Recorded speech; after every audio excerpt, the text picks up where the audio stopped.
Pagi. Pagi Bang. Ya, baru kirimkan link pada saat ini kalau memang ada terkendala ya sebentar ya. Jadi nanti kita akan melakukan Meet atau melalui Zoom setiap daring atau memang pakai cara lain.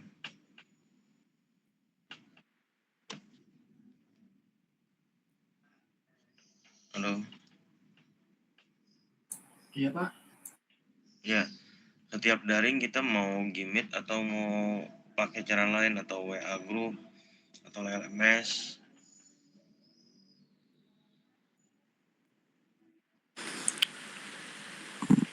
Apa aja sih Pak, boleh?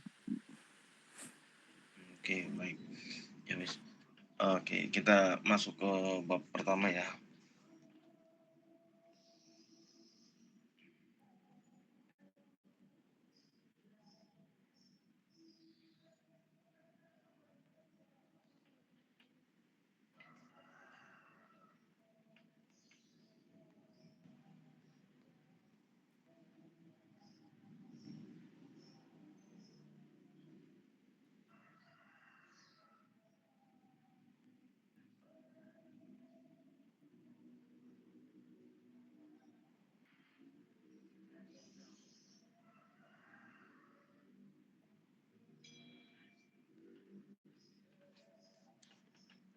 Oke, apakah sudah terlihat di sana?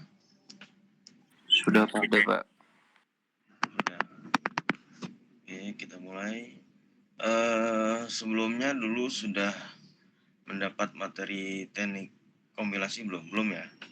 Belum Pak. Belum Pak. Belum. Oke. Pernah di semester 5 atau di semester 4 dapat teori automata? Iya Pak. Nah, ini hampir seperti itu. Ya, kayak automata. Oke, kita masuk ke bab 1. Nah, ini ada daftar pustakanya. Kita ambil kutipannya di sini. Nah, tujuannya satu, mengetahui penerapan konsep ilmu komputer pada perilaku komputer, yaitu algoritma, arsitektur komputer, struktur data maupun penerapan teori bahasa dan automata. Nah, kita akan mengulas lebih dalam lagi di mata pelajaran teknik kompilasi. Dan selanjutnya kita masuk ke compiler. Adalah merupakan konstruksi inti dari ilmu komputer. Oke, kalau kita bicara dari segi aplikasi yang kita sudah gunakan, compiler itu fungsinya untuk apa?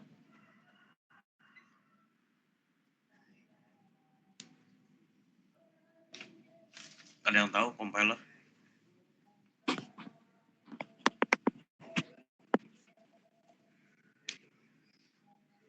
Pernah nggak pakai aplikasi di sekolah, di kampus yang ada compiler? Pernah Pak. Pernah. Contohnya di aplikasi apa? VS Code. Kenapa? VS Code Code. Pak. Iya VS Code sama Oke. Pascal apa gitu Pak. Oke, Pascal ya, BlueG. BlueG udah pernah pakai? Pernah Pak semester kemarin. Sudah Pak. Oke, ada nggak kata-kata compiler? Ada Pak. Ada. Nah, di sini compiler adalah merupakan konstruksi inti dari ilmu komputer. Oke, jadi kalau di segi aplikasi ketika kita mengcompile, maka akan dia mengenerate dari bahasa pemrograman menuju ke hasil objek yang kita buat. Ya, contoh ketika kita mau buat suatu aplikasi pakai NetBeans atau pakai Java, BlueG, nah apa yang kita mau buat? Misalkan kayak buat kalkulator, ya banyaklah aplikasi. Nah, itu yang akan dia generate. Ya, kalau di sini, kalau di segi dari teknik kompilasi, merupakan konstruksi inti dari ilmu komputer. Nah, ini nanti kita jelaskan lagi ya. Arti kata teknik kompilasi yang pertama, metode atau cara. Yang kedua, kompilasi, yaitu proses menggabungkan serta menerjemahkan suatu source program menjadi bentuk lain. Nah, tadi saya sudah jelaskan, dikompil atau dikompilasi, menggabungkan serta menerjemahkan suatu source program menjadi bentuk lain. Yang selanjutnya, compiler to translate the program with a high level programming language into machine language. Jadi dia ngebaca dari mesinnya nih, ya, mesin language. Oke. Nah, translator. Ya, translator adalah suatu program di mana mengambil input sebuah program yang ditulis pada suatu bahasa program, source language, ke bahasa lain, the object target language. Nah, jadi apa yang ditargetkan, objek itu apa yang ditargetkan, ya. Yang selanjutnya, jika source language adalah high level language seperti COBOL, Pascal, Fortran, maka object language adalah low level language atau mesin language. Translator seperti ini disebut compiler. Ya, sebentar ada yang masuk, saya terima dulu.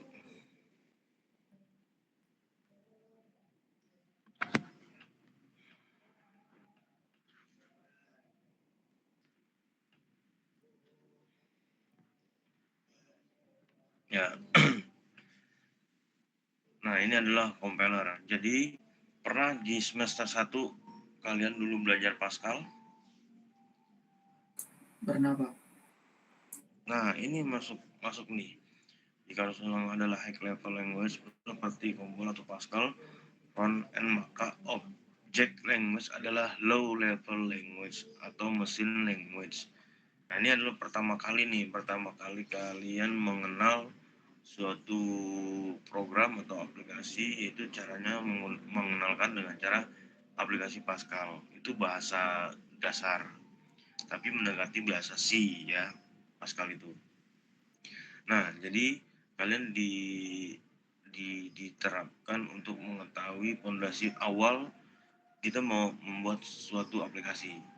Nah, sudah ada yang pernah tahu dulu atau menggunakan DOS sebelum dari Pentium?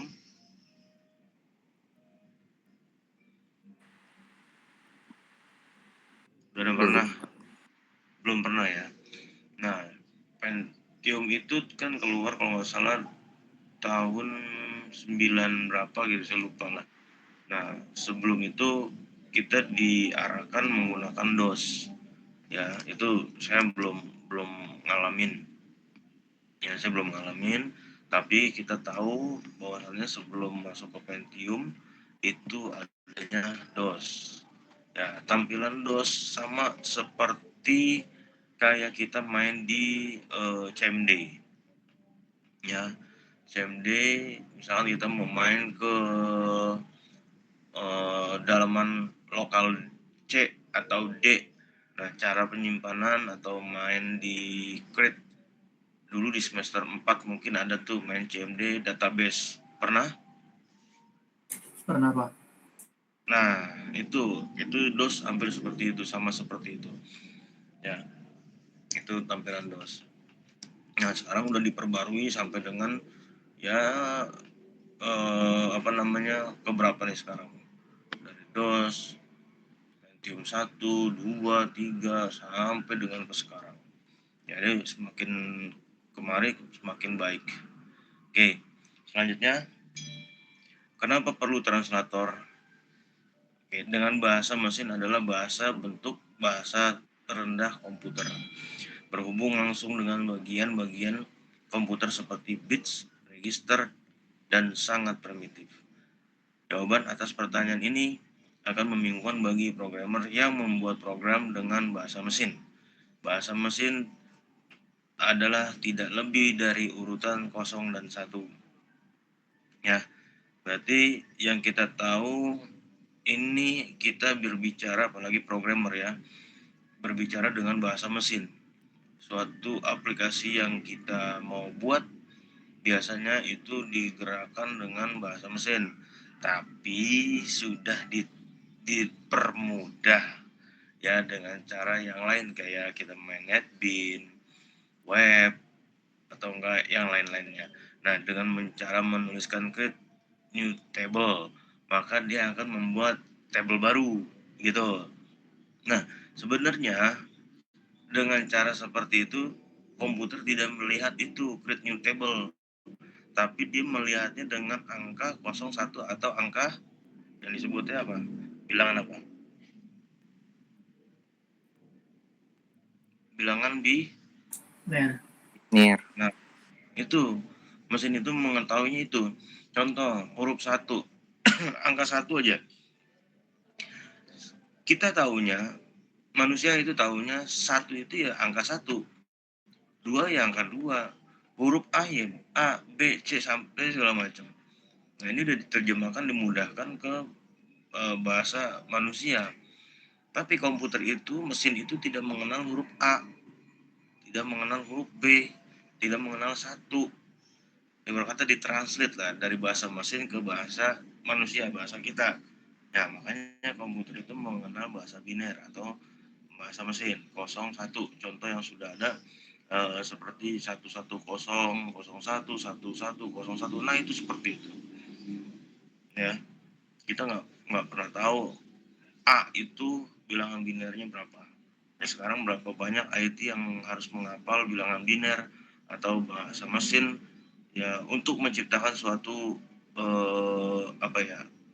huruf atau ya huruf atau angka yang berapa banyak yang harus diingat. Tapi kan dengan cara sekarang nggak seperti itu ya. Instruksi dalam bahasa mesin bisa saja dibentuk menjadi microcode, semacam prosedur dalam bahasa mesin.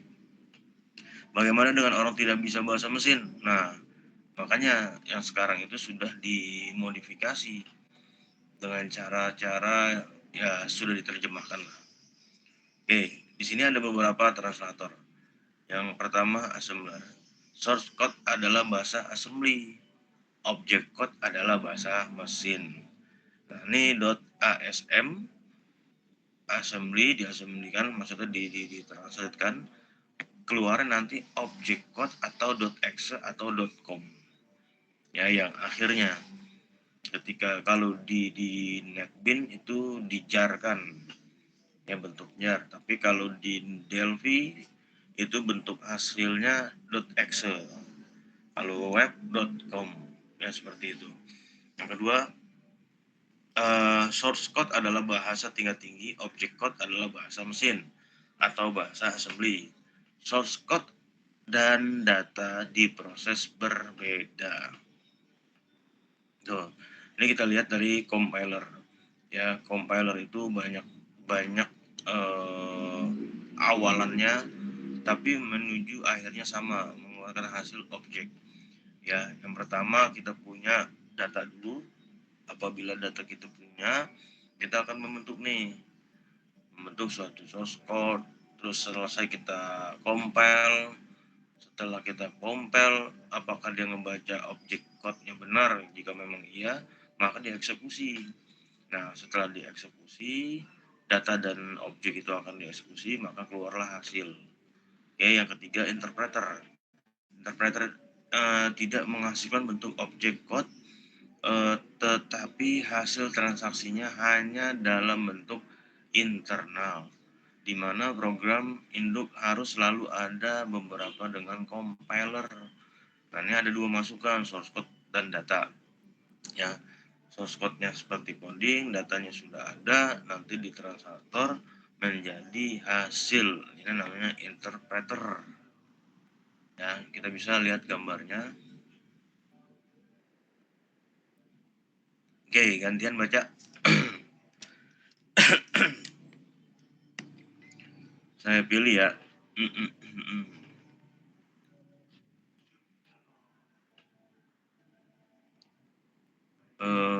Rizna Azizka ada? Ada, Pak. Ya, boleh silakan dibaca. Compiler versus interpreter. Compiler bisa menangkap berbagai kesalahan dalam satu program kode sumber secara sekaligus. Kalau interpreter cuma bisa menangkap beberapa kesalahan pada satu baris kode sumber pada suatu saat. Biasanya program yang dihasilkan kompiler lebih cepat dari waktu pelaksanaan program dengan interpreter. Kalau compiler menghasilkan kode antara, misal objek code, dan harus digabungkan atau di-link menjadi bentuk yang dapat dijalankan mesin atau komputer executable. Kalau interpreter, misalnya tidak menghasilkan kode antara. Kalau hendak menjalankan program, hasil kompilasi bisa dilakukan tanpa kode sumber. Kalau interpreter, butuh kode sumber. Oke, lanjut. Kalau dengan compiler, maka pembuatan kode yang bisa dijalankan mesin dilakukan dalam 2 tahap terpisah, yaitu parsing atau pembuatan kode objek dan linking, atau penggabungan kode objek dengan library. Kalau interpreter tidak ada proses terpisah. Kalau compiler, selanjutnya, kalau compiler membutuhkan linker untuk menggabungkan kode objek dengan berbagai macam library dengan menghasilkan suatu kode yang bisa dijalankan oleh mesin. Kalau interpreter tidak butuh linker. Selanjutnya, interpreter cocok untuk membuat atau menguji coba modul atau subroutine atau program-program kecil. Kalau compiler agak repot karena untuk mengubah suatu modul atau kode objek kecil, maka harus dilakukan proses linking atau penggabungan kembali semua objek dengan library yang diperlukan. Selanjutnya, pada compiler bisa dilakukan optimisasi atau peningkatan kualitas kode yang bisa dijalankan. Ada yang dioptimalkan supaya lebih cepat, ada yang supaya lebih kecil, ada yang dioptimasi untuk sistem dengan banyak prosesor. Interpreter susah atau tidak bisa dioptimalkan. Oke, jadi gini, pernah gak kalau di NetBeans ketika kita run semuanya, ngejalan semuanya tuh, jadi ngebaca dari awal sampai dengan akhir. Nah, jadi antara compiler dan interpreter itu ada perbedaannya. Ya, misalkan ketika di sini udah dijelaskan, compiler bisa merangkap berbagai kesalahan dalam satu program. Berarti semuanya dijalanin ini terus. Nah, setelah dari situ dia memunculkan pesan error yang ketika dijalanin semua akan muncul satu pesan error. Apa yang error? Di mana posisinya? Nah, kalau interpreter cuma bisa menangkap beberapa kesalahan pada satu baris code sumber pada suatu saat. Ya, contohnya ketika kita compile dalam satu form pertama, misalkan kita mau bikin ada beberapa form untuk di master login. Nah, kita coba dulu nih, misalkan input data mahasiswa, kita coba compile atau coba kita interpreter contohnya cuma satu file. Ya, cuma satu form. Nah, itu cuma satu aja, berarti yang dia jalan cuma form mahasiswa. Nah, kalau sudah di-compile semua udah jadi, tiba-tiba kita compile all, nah itu ngebaca tuh semua satu program sampai jadi. Nah, di mana ya errornya? Biasanya kalau programmer nggak compile semuanya ya, cuman ya satu-satu dulu, dia menggunakan interpreter dulu. Ya, kalau kita langsung dia bikin, di akhirnya baru di-compile, berantakan jadinya, nggak ketahuan. Ya, seperti itu. Nah, di bawah penjelasannya. Nah, selanjutnya di sini ada proses kompilasi dikelompokkan ke dalam 2 kelompok besar, yaitu adanya analisa program, sumber dipecah-pecah dan dibentuk menjadi bentuk antara intermediate representasi. Yang kedua, sintesa, membangun program sasaran yang diinginkan dari bentuk antara 1, 2, 3, nah itu masing-masing ya sintesa. Yang selanjutnya di sini ada fase proses sebuah kompilasi. Nah, ini kita bisa lihat ya. Kita bisa lihat dari sumber, pengolahan tabel simbol, sama penanganan kesalahan dan bahasa sasaran. Penganalisa leksikal. Oke. Minta tolong dibaca.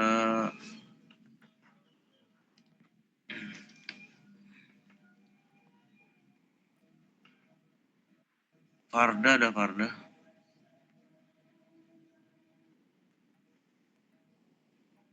Farda, ada Farda.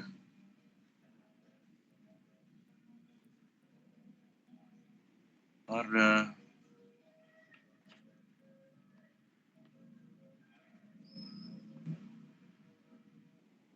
Hikmatul Maula, Farda ada mana?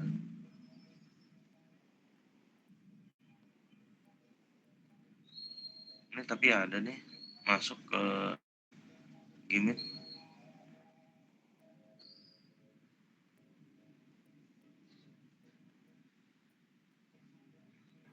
Iya Pak, maaf Pak. Boleh. Menganalisa seksikal, membaca program sumber karakter demi karakter, sederetan satu atau lebih karakter dikelompokkan menjadi satu kesatuan mengacu kepada pola kesatuan kelompok karakter atau token yang ditentukan dalam bahasa sumber. Kelompok karakter yang membentuk sebuah token dinamakan lexem untuk token tersebut. Setiap token yang dihasilkan disimpan di dalam tabel simbol. Sederetan karakter yang tidak mengikuti pola token akan dilaporkan sebagai token tak dikenal atau unidentified token. Oke, terus? Menganalisa sintaks. Memeriksa kesesuaian pola deretan token dengan aturan sintaks yang ditentukan dalam bahasa sumber.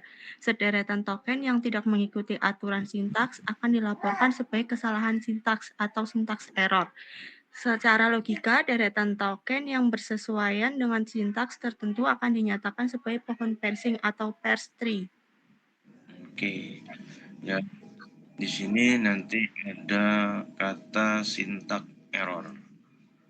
Ada yang pernah mendengar ucapan sintaks error? Pernah Pak di kalkulator. Kenapa? Pernah Pak di kalkulator. Di kalkulator. Iya pernah. Di menggunakan aplikasi apa? Pas lagi ngitung sintaks error Pak. Oh, di kalkulator apa nih? Kalkulator biasa yang dipakai buat di warung itu. Oke. Selain di kalkulator ada yang di aplikasi seperti Netbin atau Blueji? Belum pernah? Pernah Pak di Blueji. Blueji. Iya. Ya, muncul terjadinya sintak error dikarenakan apa? Kesalahan penulisan biasanya. Ya, berarti contoh apabila dia seharusnya titik koma, kita pakainya titik 2 ya, atas bawah. Atau enggak kutip 1 atau kutip 2 atau plus gitu. Nah, itu yang terjadi muncullah sintak error. Maka dia tidak diketahui nih. Ya, tidak diketahui untuk atau ada kesalahan tidak bisa diproses lebih lanjut gitu. Nah, secara logika deretan token yang bersesuaian dengan sintaks tertentu akan dinyatakan sebagai pohon parsing atau parse tree. Ya. Oke, kita lanjut lagi yang baca.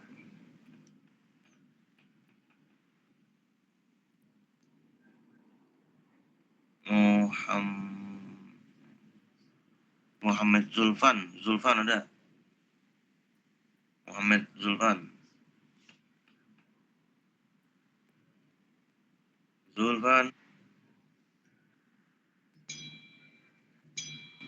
Mana Zulfan?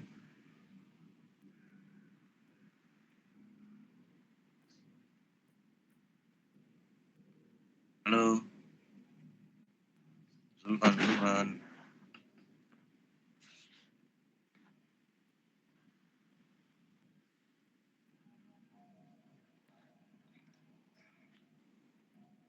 Nggak hadir ya? Dan nanti saya alpain Zulfan.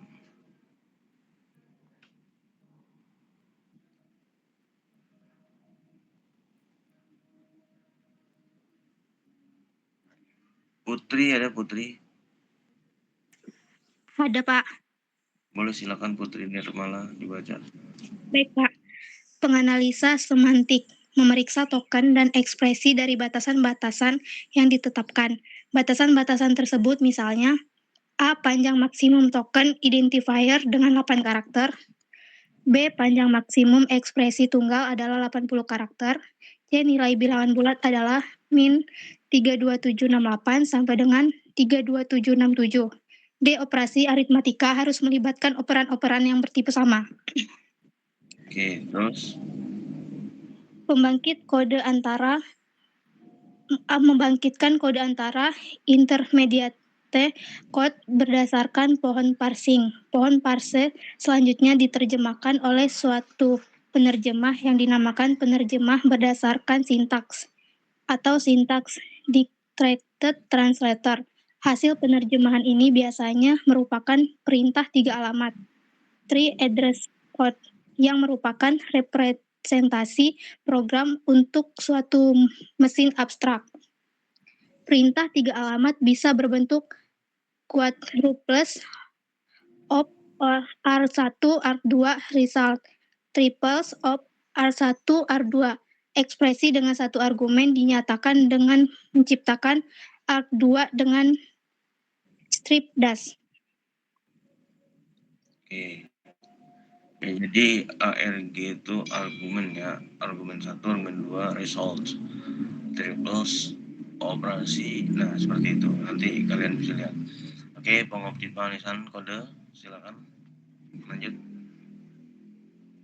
Pengoptimal kode melakukan optimasi atau penghematan space dan waktu komputasi, jika mungkin, terhadap kode antara.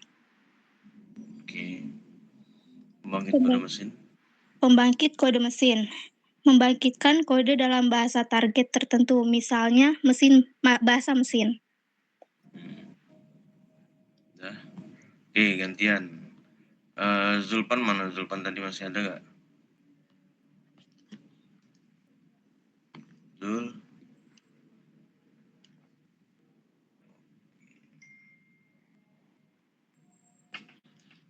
Zulpan ada kan nih? Nggak ada? Ya wis. Berarti nggak di absen ya.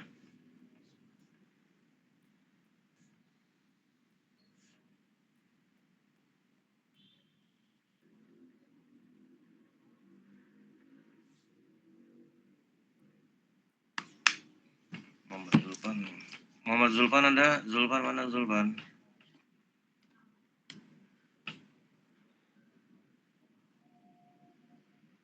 Sultan Abiyu ada? Ada Pak. Boleh, silakan dilanjut. Pokoknya next ini. pembuatan kompiler bahasa mesin sangat sukar dan sangat sedikit kemungkinannya untuk membuat kompiler dengan bahasa ini karena manusia susah mempelajari bahasa mesin. Sangat tergantung pada mesin. Bahasa mesin kemungkinan digunakan pada saat pembuatan assembler. Terus? Pembuatan kompiler assembler hasil dari program mempunyai ukuran yang relatif kecil, sulit dimengerti karena statement dan perintahnya singkat-singkat. Butuh usaha yang besar untuk membuat fasilitas yang dimiliki terbatas. Oke. Terus pembuatan kompiler? Pembuatan kompiler bahasa tingkat tinggi high level language lebih mudah dipelajari, fasilitas yang dimiliki lebih banyak, lebih baik, memiliki ukuran yang relatif besar, misalnya membuat kompiler Pascal dengan menggunakan bahasa C. Untuk mesin yang berbeda perlu dikembangkan dengan tahapan tambahan, misalnya membuat kompiler C pada DOS berdasarkan kompiler C pada Unix. Oke. Nah, pembuatan kompiler menurut dari Bootstrap ya. Untuk membangun suatu yang besar dibuat dulu bagian intinya. Di Clausewitz. Nah, ini kita mengutip ya. Untuk membangun suatu yang besar dibangun atau dibuat dulu bagian intinya. Menurut dari Nick Klaus. Ya, saat membuat Pascal compiler. Berarti intinya dulu apa? Itu yang kita buat kalau menurut dia ya. Intinya baru nanti next belakangnya mengikut. Nah, di sini kita lihat dulu Bootstrap. PO dibuat dengan assembly pertama. P1 dibuat dari PO, berarti turun menurun ya, dari kecil ke besar. Contohnya ada di screen. P2 dibuat dari P1. Jika compiler untuk bahasa P dapat dibuat tidak harus dengan menggunakan assembly secara keseluruhan. Ya, P2 dibuat dari P1. Jadi compiler untuk bahasa P dapat dibuat tidak harus dengan menggunakan assembly secara keseluruhan. Ya, ini adalah keterangan dari Bootstrap. Nah, contoh yang tadi kita pertama kali kode mesin, ya. If count sama dengan 10, go to down, else go to gain, and diff. Ya, ketika dari ini di compare A to B, F equal go to C, go to D. Nah, compare-nya itu 34772883. Nah, sampai dengan keluar bahasa mesin. Bahasa mesinnya 100101. Nah, inilah yang kita pusing.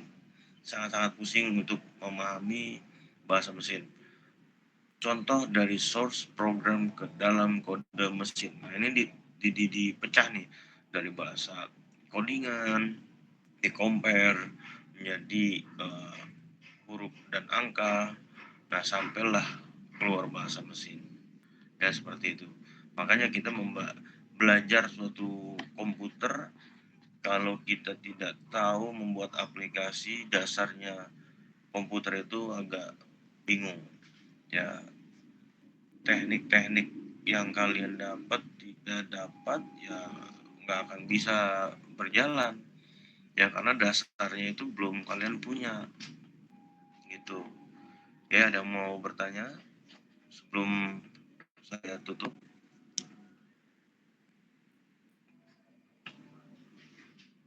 Cukup? Sejauh ini belum ada sih, Pak. Baik. Saya mau screenshot, tolong on cam.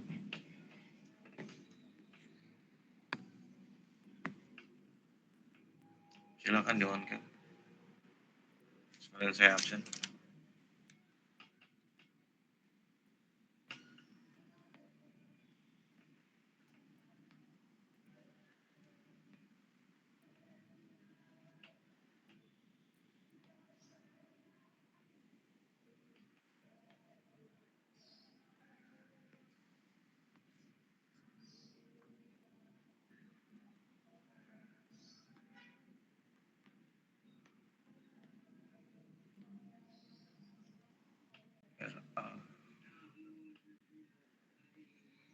RA ya. Oke, Iya, Pak. Sidik Rehan, Anda Sidik Rehan? Sidik ada Sidik. Sidik Rehan ada.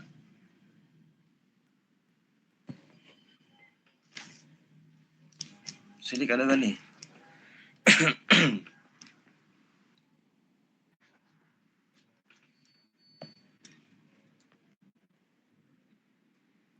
Sidik ada. Mana? Oke, berarti dia nggak hadir.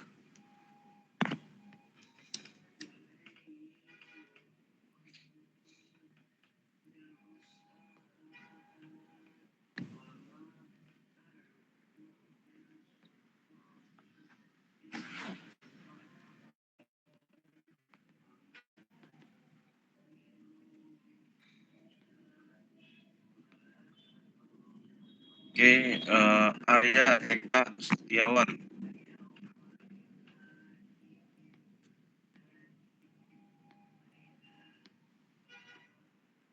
Karel Fatir Ramdan.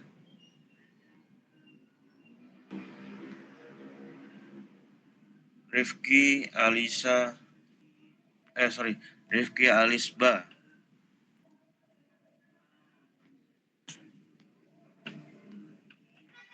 Muhammad Anwari Nurzaki. Nggak ada. Rizna Azizka. Hadir, Pak. Guntur. Guntur ada.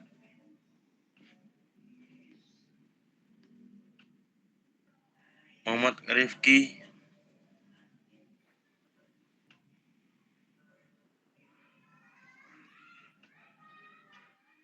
Farda, Hadir, Pak.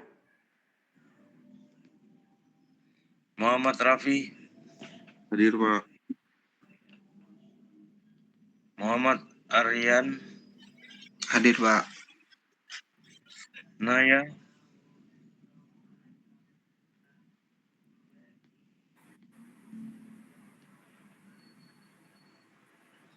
Jimmy, Hadir, Pak. Jimny, sorry. Hadir, Pak. Muhammad Al-Farizi. Hadir, Pak. Oke. Safi Muhammad Arif. Safi ada Safi.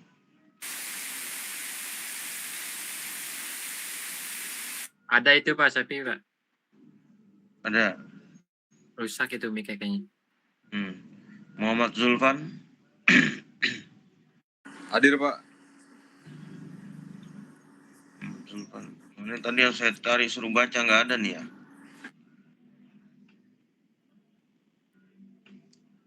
Mana yang tadi saya suruh baca itu nggak baca. Saya absen dia.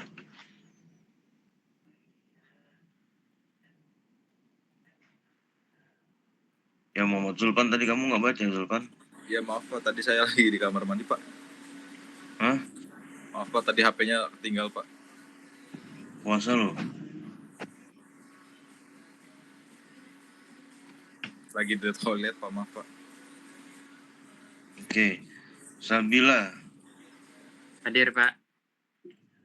Muhammad Danu.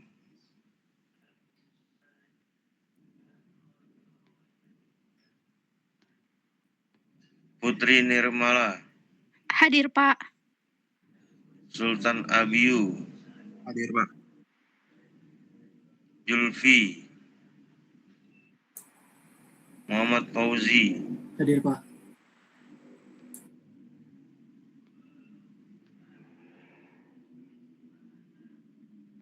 Rizky Septiadi.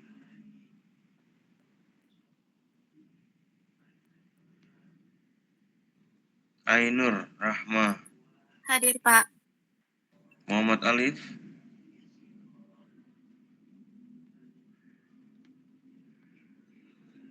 Firza Putra Hilmani.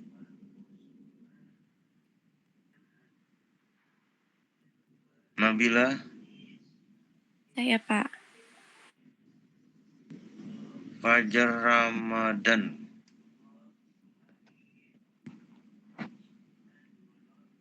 Fajar Ramadan ada.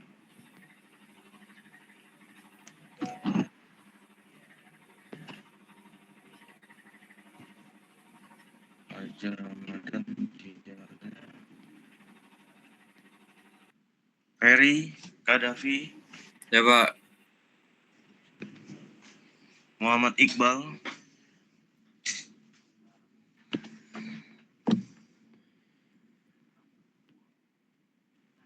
Muhammad Fadilah.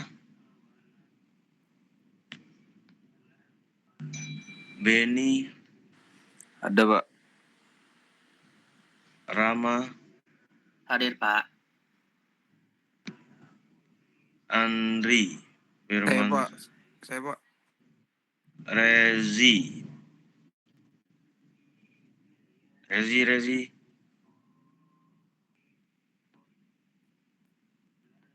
Zara Nur. Hadir, Pak. Muhammad Arya. Hadir Pak. Hadir. Yordi. Ahmad Reza. Hadir Pak.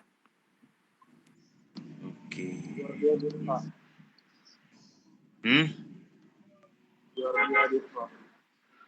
Siapa?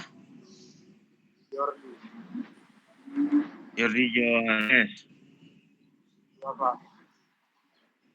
Tadi saya panggil nggak nyaut ya.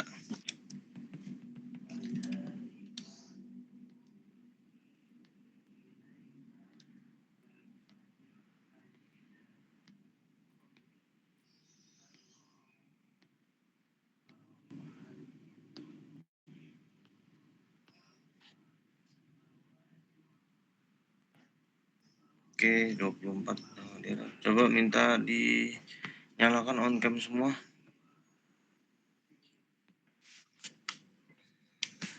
Slide pertama saya screenshot dulu.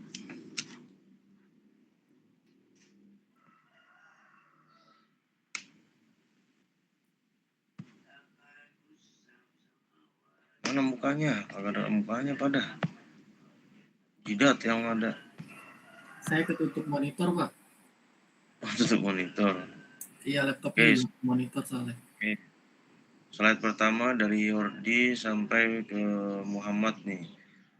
Yordi, Ahmad, Muhammad, Zara, Andri, Rama, sama Muhammad siapa gitu kepotong. Oke, saya screenshot dulu ya. Oke, slide pertama. Slide kedua dari Benny, Ferry, Nabila, Ainur, Julfi, Putri. Mana mukanya? Masa jidatnya dikasih? 1, 2, 3, Jis. Oke. Slide ketiga, Sabil, Muhammad, Jimmy, Farda, Hikmatul. 1, 2, 3.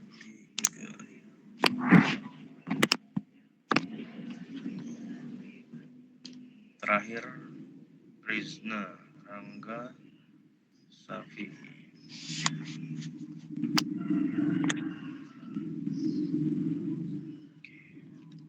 Oke, baik. Sudah selesai pertemuan kita. Next, nanti kita ketemu lagi di minggu depan ya. Tanggal 16. Ya, 16 ya. Senin depan ya. 17 nanti, Pak. 17, Pak. 17 ya, sorry ya. 17 berarti di hari Selasa ya. Itu udah libur belum ya? Kurang tahu ya Pak ya. Beluman ya.